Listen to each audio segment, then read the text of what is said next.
Desa Kalibaru Manis yang berlokasi di ujung barat perbatasan Kabupaten Banyuwangi dengan Jember menyimpan banyak sekali potensi dan keunggulan desa. Mulai dari tata letak geografis, sejarah desa, kuliner, hingga produk UMKM. Ikuti perjalanan saya di Martriu dalam liputan Story Minggu NTV.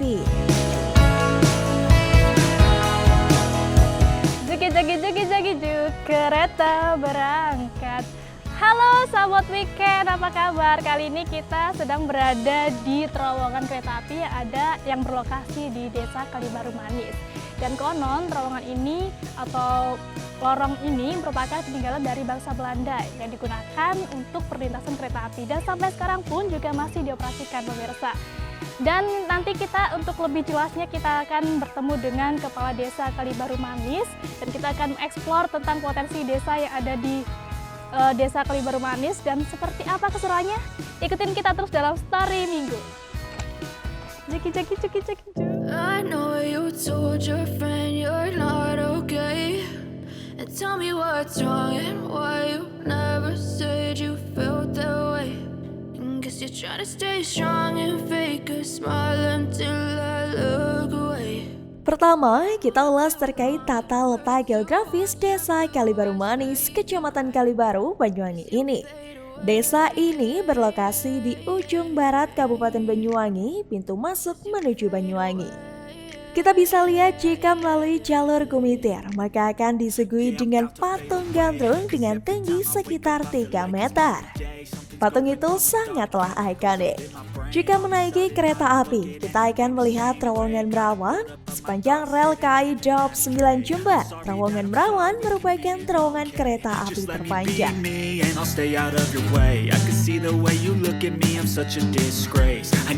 Sejarah terowongan itu juga tidak dapat dilupakan oleh warga, sebab terowongan ini dibangun oleh penduduk pribumi selama zaman kolonial Belanda.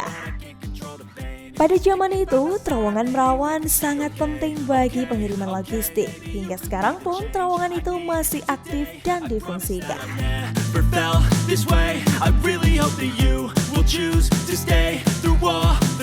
I know you told your friend you're not okay, and tell me what's wrong and why you never said you felt. Halo sahabat weekend, seperti yang sudah saya katakan tadi, kita akan menemui Kepala Desa Kalibaru Manis. Cus!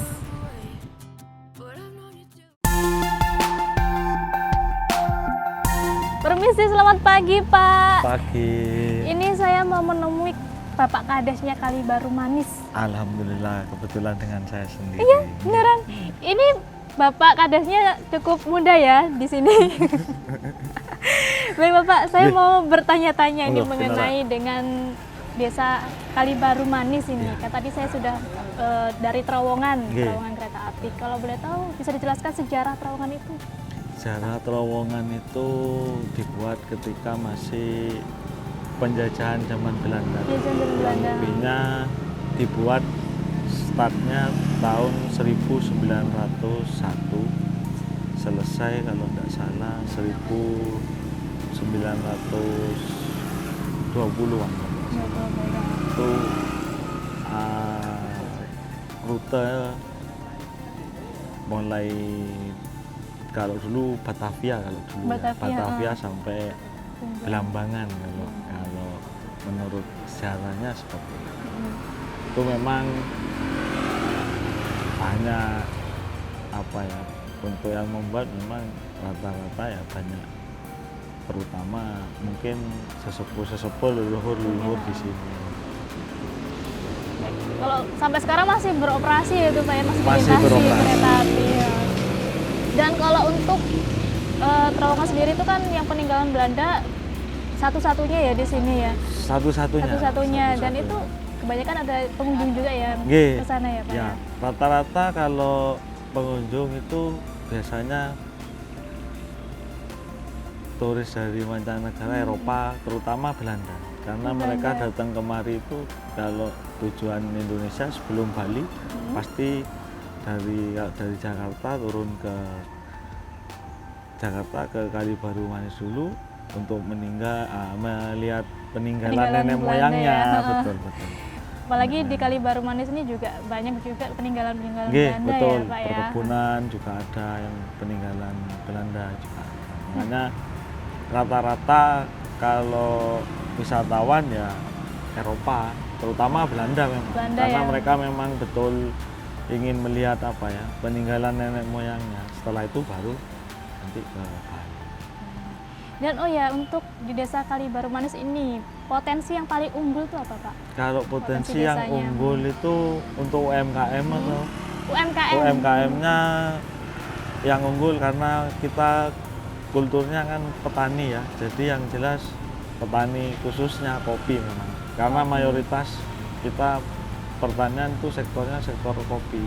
Masyarakatnya juga Nggih. banyak yang menanam kopi Nggih, gitu. betul, betul. Mungkin lebih enaknya daripada kita cuma ngobrol aja, lebih baik kita eksplor Kali Baru Manis. Oke. Yuk, daripada penasaran ya Ya. Pak ya. Dan pemirsa, kita mau eksplor potensi Desa Kali Baru Manis. Yuk. Saat ini Desa Kali Baru Manis dipimpin oleh seorang kepala desa dari kalangan milenial. Kepala Desa Kali Baru Manis bernama Andrian Bayu Donata. Sosok Mas Kades ini sangat disegani oleh masyarakat dan mampu membawa perubahan besar bagi desa. Lihat saja, saat ini perkembangan UMKM sangat pesat dan juga wisata religi di desa itu masih terjaga. Bicara soal wisata religi, di Desa Kali Baru Manis ada satu makam yang disakralkan warga. Nama lokasinya adalah Makam Mbak Kemis. Makam tersebut sangat terawat dan sering dikunjungi oleh masyarakat untuk berziarah.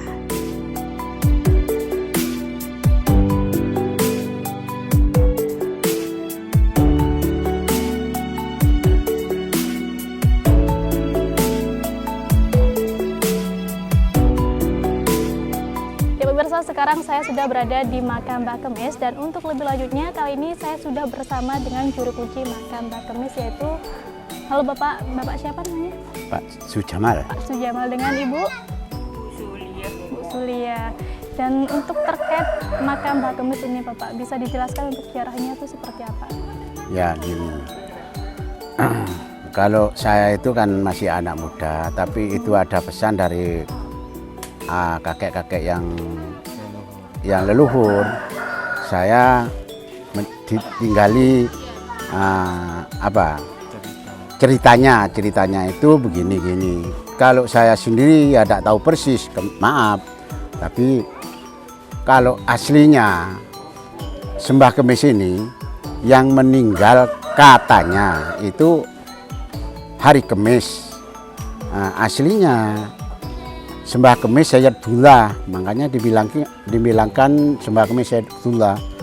Ini aslinya yang ditemukan hari Kemis meninggalnya. Tapi aslinya yang meninggal itu katanya kakek ini yang tahu persis ini bukan di sini, di atas sana. Itu di atas rel, di sebelahnya rel, sebelah kanannya rel. Itu senden ke pohon besar, bilangnya gitu. Akhirnya ketemu bapak namanya Pak Bunyar dengan Pak Ran, itu langsung dipindah ke sini. Untuk dimakamkan ke sini? Dimakamkan di bawah ini. Dikira orang itu bukan orang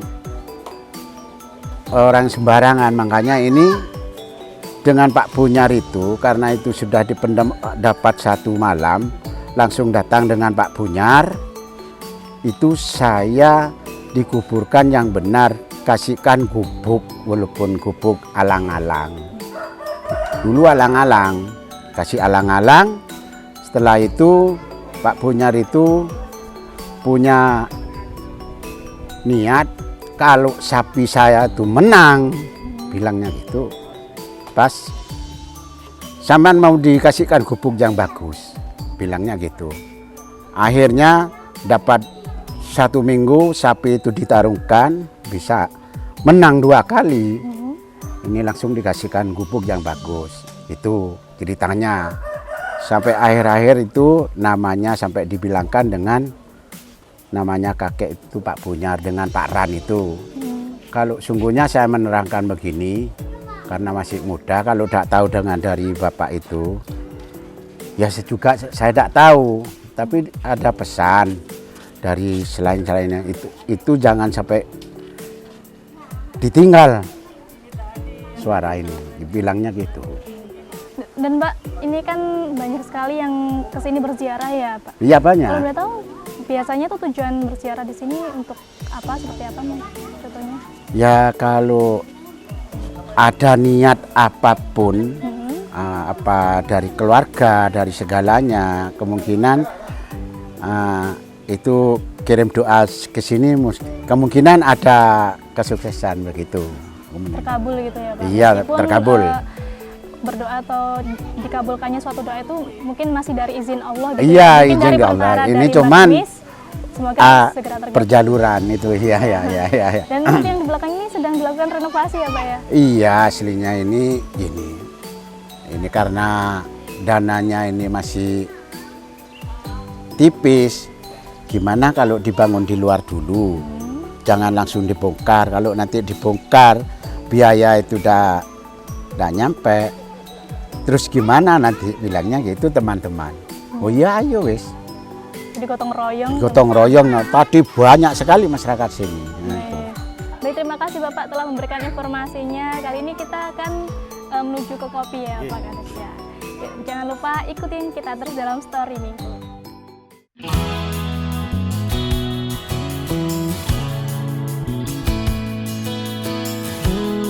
Selain itu, produk UMKM Desa Kalibaru Manis juga beragam. Kali ini kita akan mengunjungi satu persatu.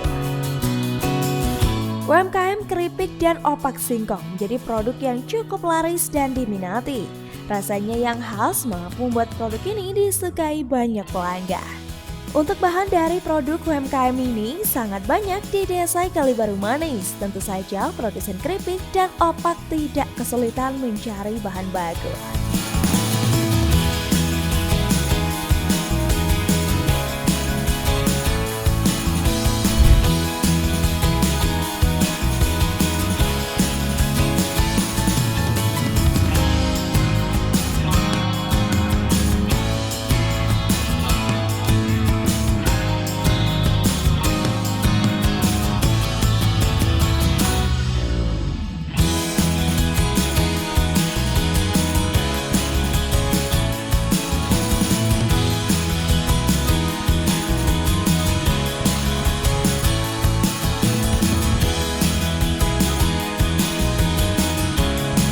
Kita lanjut ke UMKM olahan produk kopi.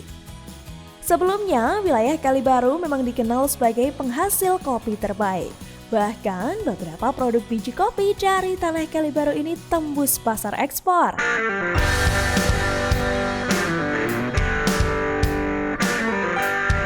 Masyarakat Kalibaru secara turun-temurun sangat piawai mengolah biji kopi. Hal itu tak lepas dari sejarah zaman penjajahan Belanda dahulu.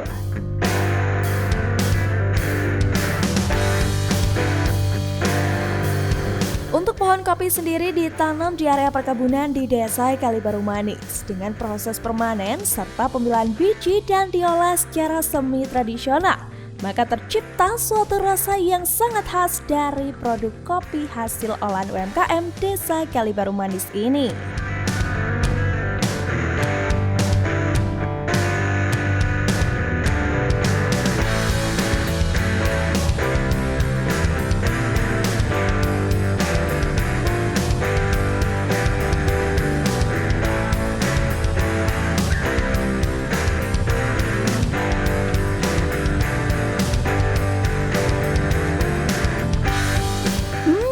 Pemirsa wajib mencobanya ya. Usai mencicipi kopi, saya pun bergeser ke UMKM produk abon ikan. Meski Desa Kalibaru Manis jauh dari wilayah laut, namun warga sekitar juga sangat kreatif mengolah bahan dasar ikan laut menjadi abon ikan tuna.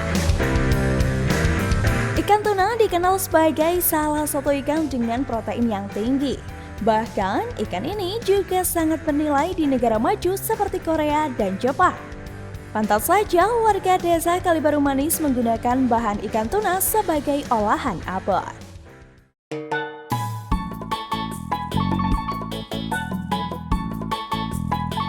Setelah puas melihat cara membuat abon ikan tuna, kali ini kita akan melihat bagaimana cara proses pemerahan susu sapi. Di Kalibaru Manis ini, produk memang sangat lengkap. Ada produk hasil pertanian, produk hasil peternakan, dan juga produk hasil perikanan.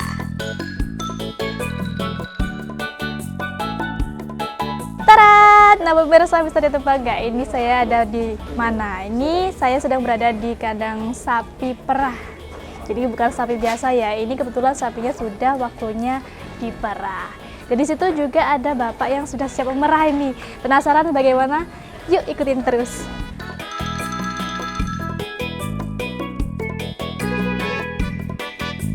Cara memerah susu sapi ini terbilang gampang-gampang susah. Pertama, sapi harus ditenangkan terlebih dahulu sebelum diperah susunya. Hasil susu sapi yang sudah diperah akan diolah dan dipasarkan ke beberapa kecamatan yang ada di sekitar wilayah Kalibaru.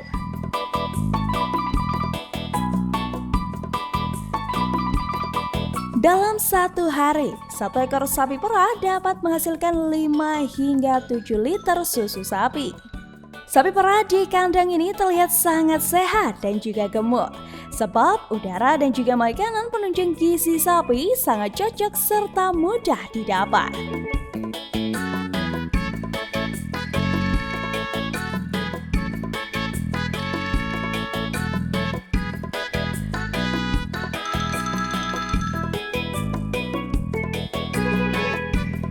Bicara soal udara yang sejuk, kali ini berkaitan dengan UMKM kerajinan. Iya, bonsai. Tanaman kardil ini sangat cocok dikembangkan di Kalibaru Manis, sebab kondisi udara sangat cocok bagi pertumbuhan bonsai tersebut. Pantas saja tanaman bonsai hasil kreativitas warga ini sangat bagus dan bernilai cukup tinggi di pasaran.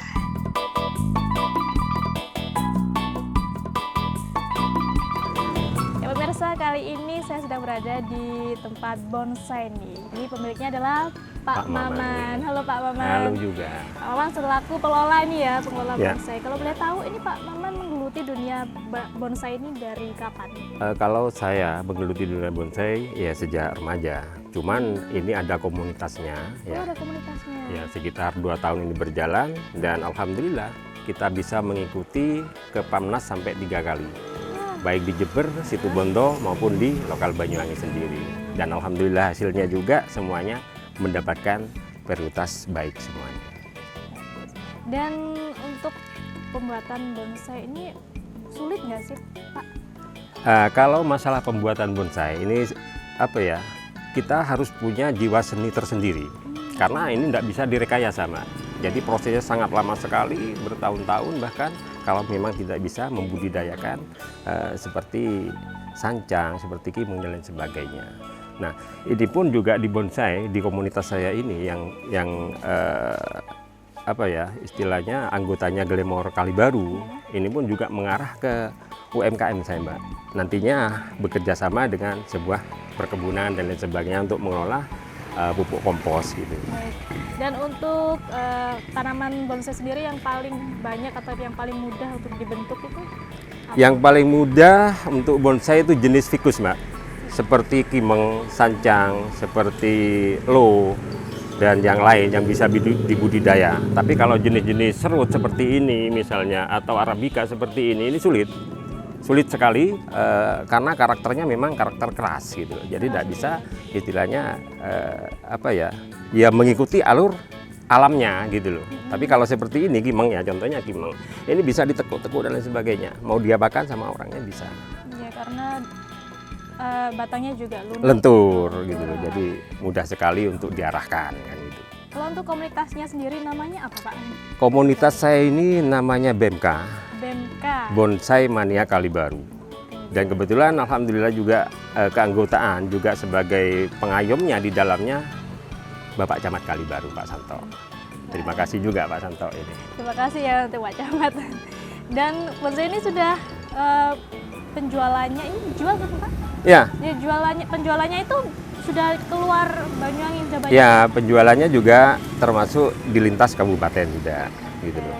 Jadi yang sudah pernah go nasional seperti ini di kontes Situbondo Dan kebetulan ini juga, nah ini di Jember Mbak. Jember, ya. Ini kategori baik, ya ini kategorinya baik sekali pada waktu itu. Jadi masih masuk nominasi di dalamnya gitu. Ini bagi pemirsa yang minat ini bisa langsung ke sini ya, datang untuk melihat-lihat ataupun juga nanti berkonfirmasi atau nanti didampingi dengan Pak Maman ini selaku owner atau pengelola bonsai di Kalibaru Manis. Gitu. Ya. Baik, terima kasih Pak Maman atas informasinya. Saya pamit dulu. Terima kasih kembali juga. Ya pemirsa, ini tadi kita sudah berkeliling melihat potensi desa di Kalibaru Manis. Nah, ternyata tadi ada sapi perah, lalu ada opak singkong, ada juga abon ikan laut. Dan kita juga tadi habis menelusuri atau mengunjungi terowongan kereta api, yaitu peninggalan zaman Belanda yang masih beroperasi sampai saat ini. Dan pemirsa, ternyata itu banyak sekali ya potensi di desa Kalibaru Manis ini, dan alhamdulillah untuk pemerintah desanya juga mensupport dan jadi bisa dimanfaatkan dengan baik. Pemirsa, terima kasih telah menyaksikan episode kali ini. Tetap saksikan terus Story Minggu di episode selanjutnya. Dadah. Terima kasih Bapak. Pamit undur diri.